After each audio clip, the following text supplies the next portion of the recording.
They did not want us to add in anything that wasn't there. So they were so fixated on the way that each, not just Shao Kahn, but every single character. When we walked into the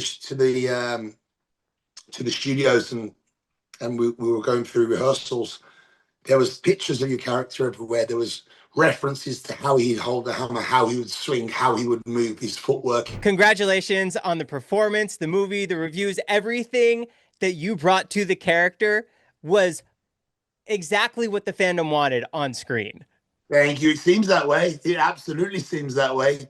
I feel that this is one of those movies where you spend your whole life waiting for the reviews to come out in an anxious state, just praying that the fans like it, you know, because it's such an incredible franchise with such an incredible fan base that you almost feel that, well, you do feel a massive sense of responsibility and pressure that you deliver on every film. There's always a pressure, but with this and the fans having such attachment and such love to the character and to the franchise, I definitely felt 2 years of anxiety. So it's been nice to sort of breathe.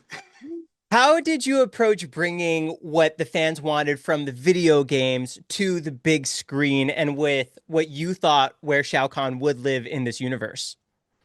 What I kind of did was try not to make Shao a comical individual. Try not to make him a false. Try not to give him a false sense of power. Do you know what I mean? Not try not to overplay the scenes. Try not to be a loud, screamy, chaotic individual, and really try to sort of pull him back and allow his presence to do the speaking more than anything else, and to play him as if he was a real person rather than a character. I feel that's where the real strength of Shao comes through. He's not trying to be something he's not. He is what he is, and by just allowing that natural level and the organic version of Shao to come through creates the ambiance and the aura and the power, because he's such a big character in himself with such a huge presence.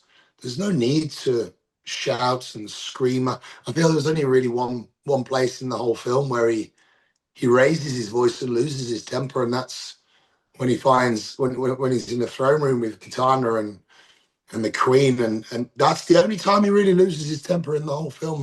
And I feel like it was one of those moments where it was justified, but he pulled it back quite quick. So that was my idea that I was going for, to try to undersell in a way the aggression.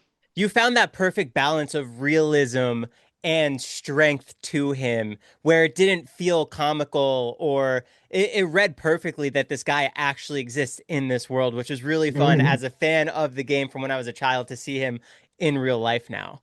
Yeah, it feels, I've watched the film, I think, going on 7 times now. And it's funny as an actor because you watch it with a sense of, I wouldn't say vanity, but more criticism, fear, actually. But probably fear, in all honesty. You watch your parts and you take yourself apart in a way that no one else would see. And for me, I look at the physical, and then I look at the movement, and then I listen to the voice, and then I watch the scene, and I'm so critical. It's incredible. And the first couple of times I watched the film, I remember just sitting there and going, I didn't do that. I should have done this. I didn't do that. Oh, they've cut that scene. They've cut this scene. They haven't put this in. And I was beating myself up thinking, oh, I've messed up. Oh, they've left this out because it wasn't good, or they've left that out because they didn't like my character.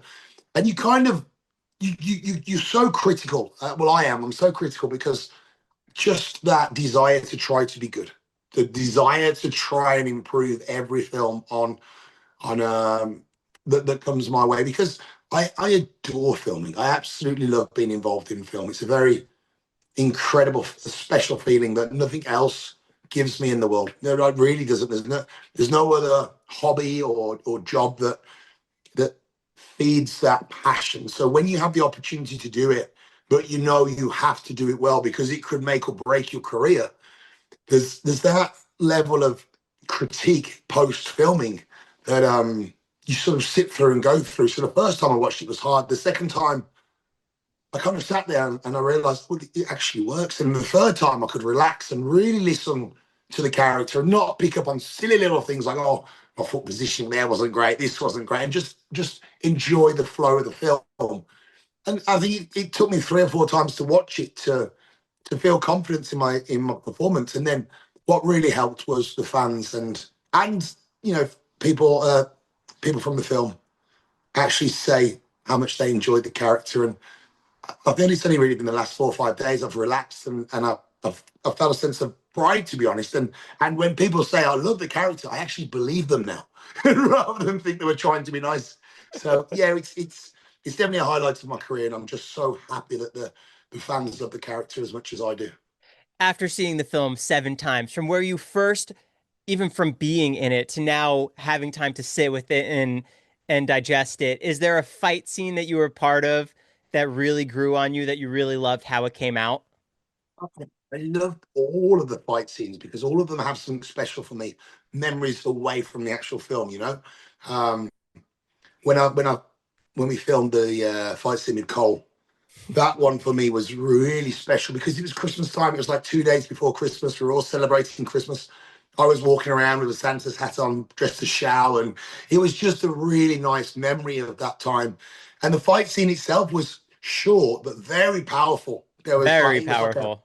it was more of a boom, boom, boom kind of like like a scene. And that for me, I felt that was a real special scene in the sense that it kind of set the tone. It was like this: he's here to make a stand and to really sort of show his dominance and power. And the death of the hammer on the head. I don't know if that's a spoiler in this that we're allowed to want to put out or not, but that for me was one of those moments where it was like, oh, he's arrived. Shao has arrived. The arrogance of the drag off. That for me was a nice scene. I Brutal enjoyed that scene. fatality. Yeah, Brutal. brutal. I feel that was probably his most brutal fatality throughout. Jack's one was quite good as well, but was kind of picking him apart more. Whereas the one with Lewis as Cole, that was really brutal. That was nice. Can you talk to me about the makeup and the costume design as far as when you first put it on, the how much you did have to sit in the makeup chair before you filmed your scenes and what that process was like? Oh, that was horrendous. That was so long. So we got the makeup down to about 3.5 hours eventually, but we were looking at 6 hours on the first couple of days.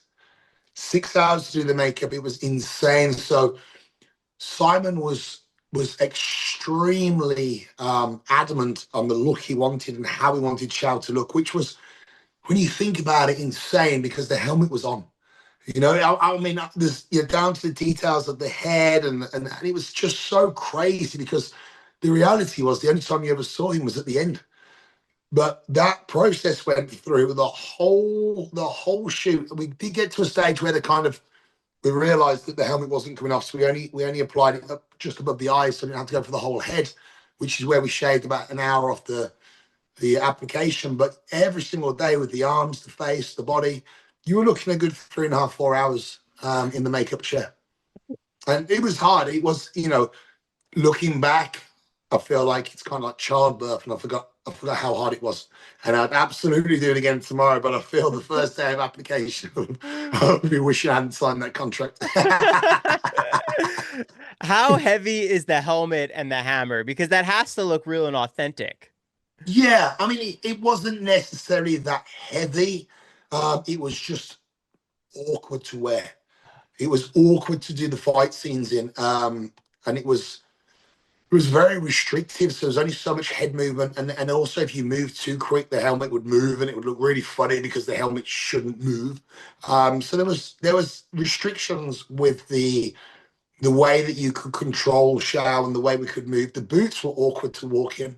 They were extremely heavy, and the hammer was awkward to use, to be honest, because we had two hammers. We had a set hammer. We had a hammer for dialogue and static scenes, and then we had a hammer for the stunt work, which was obviously a lot lighter. But the problem with the light hammer is it was bouncing everywhere. So we had to figure out a way to stop the foam bouncing off the floor during the slams, because he just didn't sell the fact the hammer should have been 20, 30 kilo in weight. So he was something that you kind of don't realize how awkward it's going to be to make this work, until you land on the day, and then you realize the problems, because you watch it on playback. You know, you've got this hammer coming through the air, slams into the floor. It's supposed to crush the floor, but the hammer's bouncing back up because it's sponge.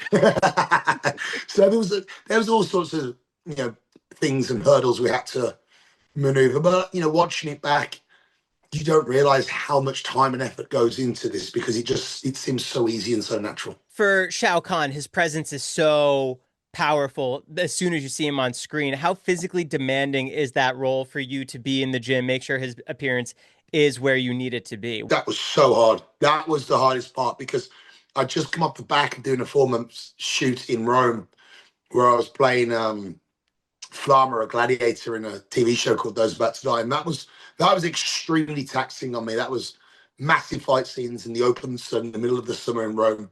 So I was already at the end of a tough 3 or 4 months of work, and then I landed the mortal role. So I was flew straight out from Rome to Australia, and we went backwards and forwards for the first couple of weeks because the dates overlapped. So I had to figure out a way that I could keep my fitness up, keep as much size on as possible, and still travel and film in 16-hour days. Finding the time to train, to sleep, to rest, to recover was damn near impossible, in all honesty. So we kind of did what we could, did it the best of our ability.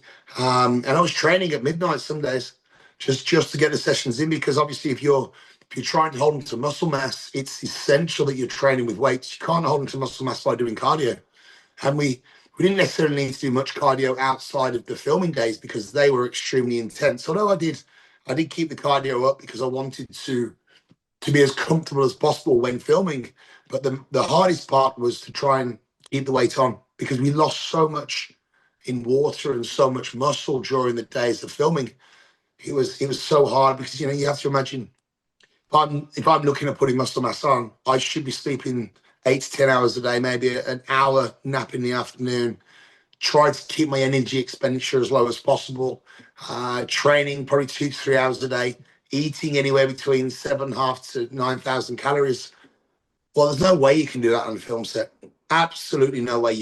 Especially on a martial arts film set, because your energy expenditure is probably around 2,500 more than it would be normally. You're definitely not resting. You're living on caffeine, and you're stimulating your body through the roof with anxiety and the pressure of the shot and so on. So your body's not resting at all. So holding on to a size and still being able to move and fight was a challenge, yeah, especially in prosthetics. Because you're getting that workout in before you're even in the makeup chair, and then you're in the makeup chair for 5 hours, and then you're going to film your scene. So that was the best way to do it for me, because the way I looked at that, I tried to keep my body clock as if I was in the UK. Right. So what I would do is I'd wake up, I'd eat in my room, I'd go. We had a fantastic gym at the hotel. We stayed at the Langham on the Gold Coast, and we had this most incredible gym at the hotel, which was a lifesaver. So for me, what I used to do is wake up around about midnight, have something to eat, go straight downstairs, train for at least an hour in the gym, come back upstairs, shower, and have my food ready for the drive into work. I'd have a massive meal then on the drive into work. And then I'd sit in the makeup chair and I'd have a girl hold my head, and I'd just go to sleep for 2 hours. And that would be my routine. So I'd wake up about 4:30, 5 o'clock in the morning, near enough done. And then they'd turn me around to do my back and so on. And that was the way I sort of managed to get some extra rest in and to try and keep on top of the training. But then obviously once you do have all your makeup done and you're ready, you kind of feel like you've done a whole day at work, and then you have to start filming it 8, 9 o'clock in the morning, and then you're running through till 4, 5 o'clock in the evening. And they're tough days, you know. They are extremely tough, and I feel for me that's a moment of pride that not many people could do that. Not many people could physically get through the role the intensity and the dedication it took to play Shao. There's not many people that could do that. So that for me was an immense feeling inside of satisfaction and pride. To be fair. When you first find out you're Shao Kahn, do you do any research looking at the video games to see his movements or how his design looks now, how you can help bring what you can to the table to bring him to life? Yeah, absolutely. I mean, the stunt team that we worked with were adamant that we were the characters. They did not want us to add in anything that wasn't there. So they were so fixated on the way that each, not just Shao Kahn, but every single character. When we walked into the studios and we were going through rehearsals, there was pictures of your character everywhere. There was references to how he'd hold the hammer, how he would swing, how he would move, his footwork, his timing. All of that was referenced, and it was an incredible. It was incredible for us to be able to see that in real time and to be remembered as well. To be remembered to remember what you're trying to replicate, and you're not trying to create something new. You're trying to bring to life what's something that's already there. That's what's so special about this movie, and I feel like you guys did take the best swing in all the possible ways, which is why now they're writing Mortal Kombat 3, which I would love to see Shao Kahn come back in. Oh well, I tell you, like this. So this is. I'm not going to drop any spoilers or anything, but you're not alone with that feeling, and that was before the film came out, which was great for me. As an actor, as someone that really does care about the franchise, and really, I just want to work. I love working, and I love the family we built at Mortal. It's one of those. It's one of those feelings that can't be replaced, and one of those memories that will be with you forever, and you don't want to miss out on anything going forward. And that's the hardest part as an actor is you go in, you make all these friends, you have all these memories, you do this incredible stuff, and then out of nowhere it just finishes, and that's the hardest. Is there a difference in prep for you when you have a fight scene versus just doing dialogue for the day? Oh yeah, absolutely, absolutely. I mean, for me, the difference would be there'd be more preparation for the dialogue work than there would for the fight work. I'm very competent and comfortable with the physical. I've been, a trained athlete, if that's the word we're going to use, since 11, 12 years old. I'm used to being pushed. I'm used to doing physical movement. I played professional sports. I loved anything to do with sports, training. That's second nature to me. I'm very comfortable. The acting side is something I've worked on a hell of a lot for the last, especially, I'd say 4 or 5 years, extremely dedicating and throwing myself into the craft. So there's voice warm-ups, there's vocal work, there was all sorts that we used to do. A good hour prep before we even got onto the stage on the dialogue days. Because for me, it was so important to be able to bring out something that had flow, had power, had structure, and also being from a specific area in the UK, we have an accent that Americans wouldn't necessarily understand. And that was something that I'd worked on a hell of a lot. You probably won't pick it up as much now because the last 2, 3 years I've been trying so hard to get that out of my dialogue. And it really does help, but it's very difficult to reprogram your brain on how to pronounce words.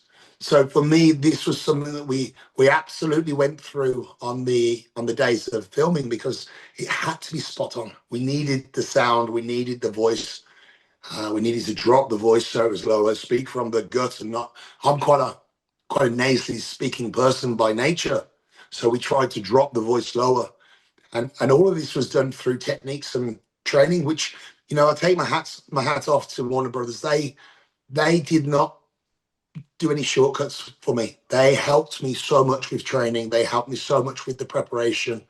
Um, and it was awesome. It was the best training I've ever had on a film by miles. And I truly believe that the results speak for themselves because of what they put into it for me. I've got some fan questions I'd love to run by you.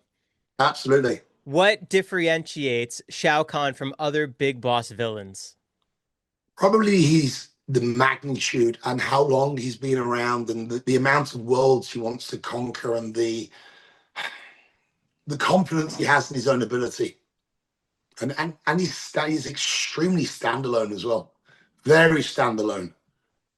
He is the Fearless. guy. Yeah, very, very fearless and very indestructible in all honesty for him. And physically he looks like that as well. He's quite a fearsome final boss in all fairness.